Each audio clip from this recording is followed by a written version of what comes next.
Hi everyone, this is Matt from Touchgrass Gardening. Today we're going to be talking about Nandina, aka heavenly bamboo, which in Chinese is tianzhu and literally means heavenly bamboo. And the one that you know the most commonly is Nandina domestica, which I have planted right here.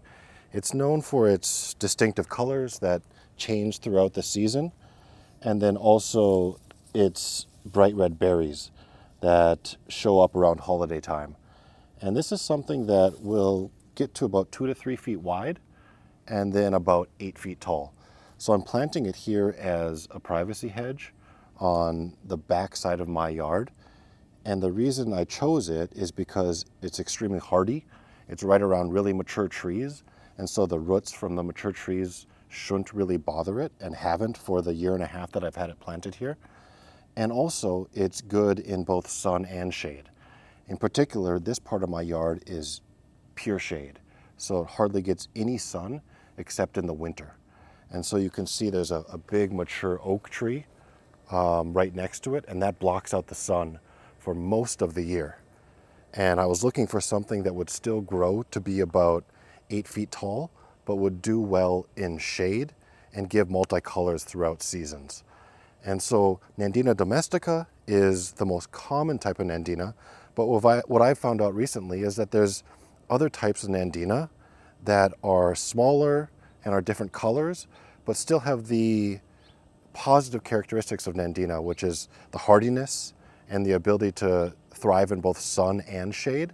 And I bought 5 of those varieties and have put them in front of other mature trees in my yard, and I wanted to show each of those varieties to you so you can get an idea of, when you buy these, what they might look like. Because right now they're available online, but I can't find them anywhere locally. So you can buy them at Home Depot or Lowe's online, but you don't really know what they're going to look like. And today I'm going to show you what they actually look like when they come out of the box. So the first one we're going to show you is this lemon lime Nandina. I think this is one of the prettier ones that we got. It really looks like a citrus. So it has citrus type colors with Nandina leaves. And then eventually it's going to get more of that bamboo look as well when it gets taller. And this one is supposed to grow to about 4 feet tall. In this 2-gallon that it came in, it's about 1 foot tall now. And as you can see, I've got it right next to this oak tree. And the way that you plant when you're right next to a big mature tree is you dig away the topsoil and the rocks that we actually had here. I replaced rocks with mulch, as you can see, but you don't want to cut roots when you're this close. So once you get to the roots, you're going to be able to put the plant basically on top of the roots and then raise the soil level up slightly to be able to cover to about 1 inch below where your pot was at. And that's really the challenge with planting under a mature tree, is being able to plant something that will still thrive and not cut the roots of the mature tree, because you don't want to kill the tree. And that's why I chose Nandina for my yard in this place, because the roots are extremely hardy of the Nandina, and they're not going to be bothered by an oak tree roots. At least that is, after all the research I've done, is knowing that Nandina is one of the hardiest shrubs you can find, especially for shade. And again, this is right under the oak tree, so it's not going to get much sun at all. So that's lemon lime. The next one I wanted to show you is this blush pink. It has nice colors. The leaf structure is slightly different, bigger leaves than some of the other Nandinas that we have here. And this one is only supposed to get to 2 to 3 feet tall, so slightly shorter, but I really like the color. It's both green and then pink on top with the new growth. I haven't planted this one yet, but it's one that I'm also going to put in front of some mature trees as I continue to transform my yard from rocks to mulch and get those mature trees some ground cover in front of them. So this one is the blush pink. I like it. It came in the same type of 2-gallon pot as the others, but it's a little bit bigger. So I don't know if it's just the grower had ones that were doing better than others, or I just got lucky, but when I ordered this from Home Depot, it was the same price as the others, but it's a little bit bigger. So this was a good deal, I felt, and it's called blush pink. The next one is one of the more common sub-varieties of Nandina that you see, it's called Obsession. And it's really known for its interesting colors here, more of this purple pink and then a dark green. Really beautiful contrast.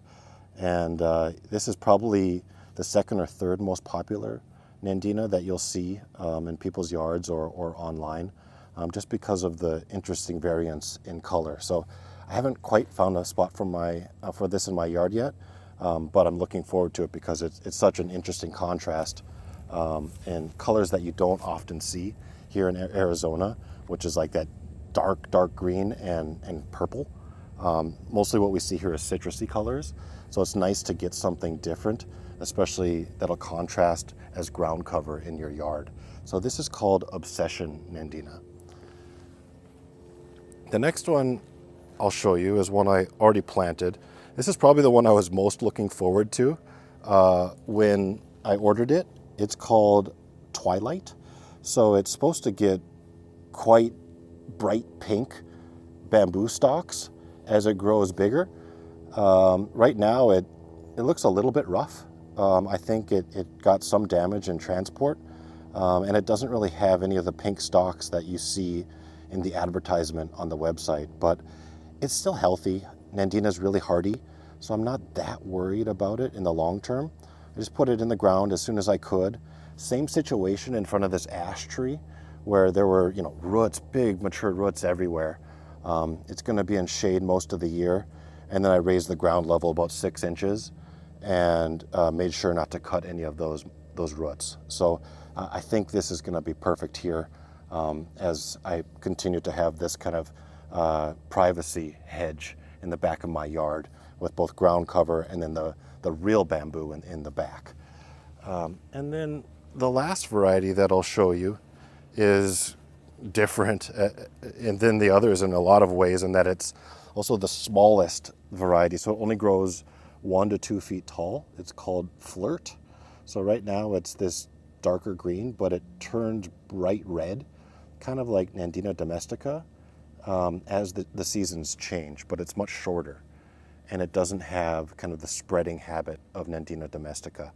And that is one other thing that I should say, is that the reason that people sometimes don't like Nandina domestica, which is the first Nandina I showed you, is that those berries propagate quite easily and they can spread throughout your yard. So parts of the country, Nandina domestica is considered invasive, but these sub-varieties actually had the berries breeded out of them so they don't spread.